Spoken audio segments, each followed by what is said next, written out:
européen. Vous avez la parole.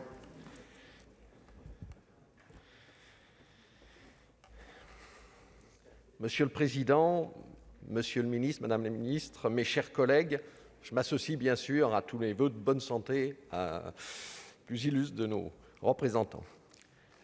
Dans le contexte d'angoisse, de sacrifice, de colère de nos concitoyens dû à cette crise sanitaire et économique inédite pour notre génération, une stratégie vaccinale claire et précise est nécessaire pour redonner confiance à nos concitoyens.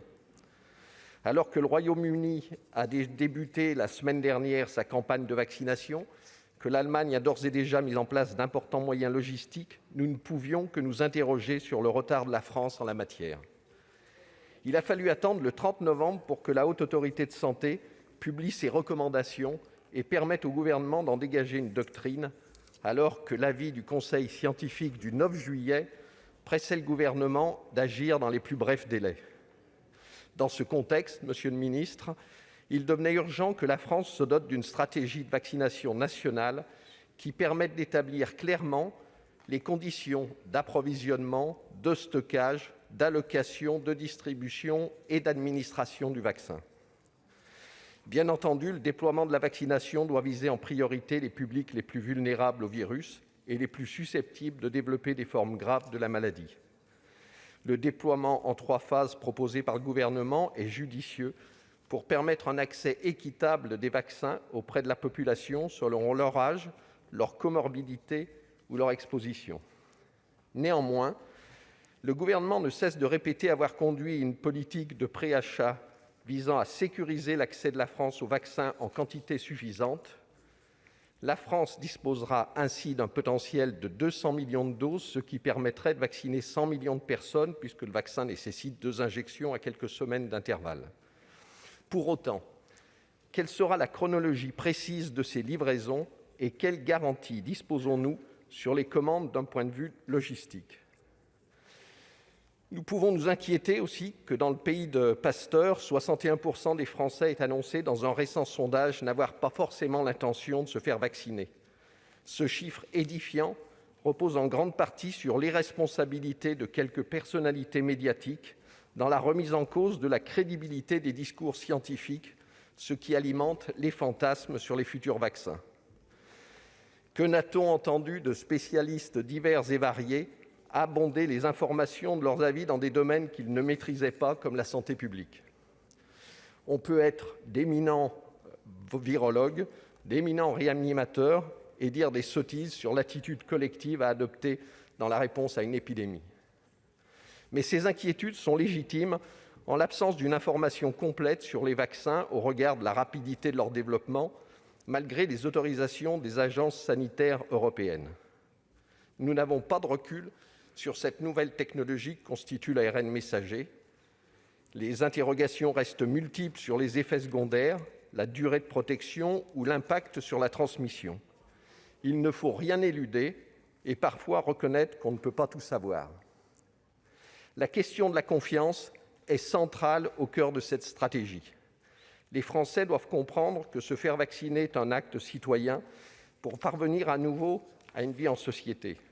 Cela passe par une nécessaire transparence des informations nettes et précises par le pouvoir public. Dans cette perspective, le Conseil d'orientation de la stratégie vaccinale, qui réunit experts scientifiques, professionnels de santé, représentants des collectivités locales ou associations de patients, apparaît pertinent au regard de l'injonction de pédagogie et de clarté de nos concitoyens. Il s'agit d'un acte fort en faveur de la démocratie sanitaire. Le professeur Alain Fischer a ainsi rappelé hier matin, lors de son audition à la Commission des affaires sociales, que les avis de ce Conseil allaient être rendus publics. L'effort d'information et de transparence doit être ambitieux pour inciter les Français à se faire vacciner. De même, je vous encourage à tabler au maximum sur une communication horizontale plutôt que verticale, en s'appuyant sur les relais importants que constituent les professionnels de santé et la société civile. Je tiens également à saluer le choix formulé par le Gouvernement de laisser la vaccination facultative et gratuite, mais surtout de placer le médecin généraliste au centre de cette campagne de vaccination. Les professionnels de santé seront en première ligne pour convaincre les patients du bienfait de cette vaccination, car, une fois de plus, la confiance fondera ou non le succès du déploiement de cette stratégie. Cependant, les médecins restent surchargés. Aussi serait-il pertinent d'ouvrir le plus tôt possible aux pharmaciens et au personnel infirmier la possibilité de vacciner, comme cela est le cas pour la vaccination de la grippe saisonnière, dont on peut se réjouir qu'elle ait nettement progressé cette année. D'autre part, il faut rappeler le succès de la coopération européenne en matière de stratégie vaccinale. La Commission européenne a ainsi engagé 2,7 milliards d'euros de son instrument d'aide d'urgence pour financer les laboratoires les plus avancés dans leurs recherches. Cet investissement permet également de précommander des doses qui seront partagées entre les États membres selon des conditions tarifaires avantageuses.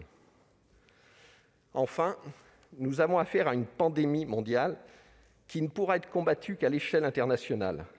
À cet égard, nous devons nous interroger sur la question d'un vaccin comme bien commun universel, afin d'assurer un accès sûr, équitable et universel aux diagnostics, aux traitements et aux vaccins en faveur des pays les plus pauvres. Nous devons en effet refuser toute compétition mondiale où la règle sera celle du chacun pour soi. L'initiative financière mondiale ACT a permis de mobiliser 2 milliards d'euros pour agir auprès des populations vulnérables et pour faciliter la recherche ainsi que la diffusion du vaccin et des traitements. Ces discussions sur la solidarité internationale doivent être approfondies. Quels pays seront aidés? Selon quelle chronologie? Et des doses leur seront-elles réservées? Alors, liberté de se faire vacciner ou non, égalité de l'accès au vaccin gratuit pour tous et fraternité envers celles et ceux qui n'ont pas les chances de vivre dans un pays développé et protecteur comme le nôtre, ce sont les enjeux pour rester fiers de notre République. En résumé, Monsieur le Ministre, transparence et communication claire, pas de bureaucratie excessive dans la transmission des décisions afin de retrouver confiance dans nos chercheurs, nos médecins et nos décideurs politiques, dont j'espère que nous aurons un jour à saluer a posteriori le courage et la pertinence des décisions. Merci, mon cher collègue. Je vais maintenant appeler à la tribune notre collègue Laurence Cohen pour le groupe communiste, républicain, citoyen et écologiste.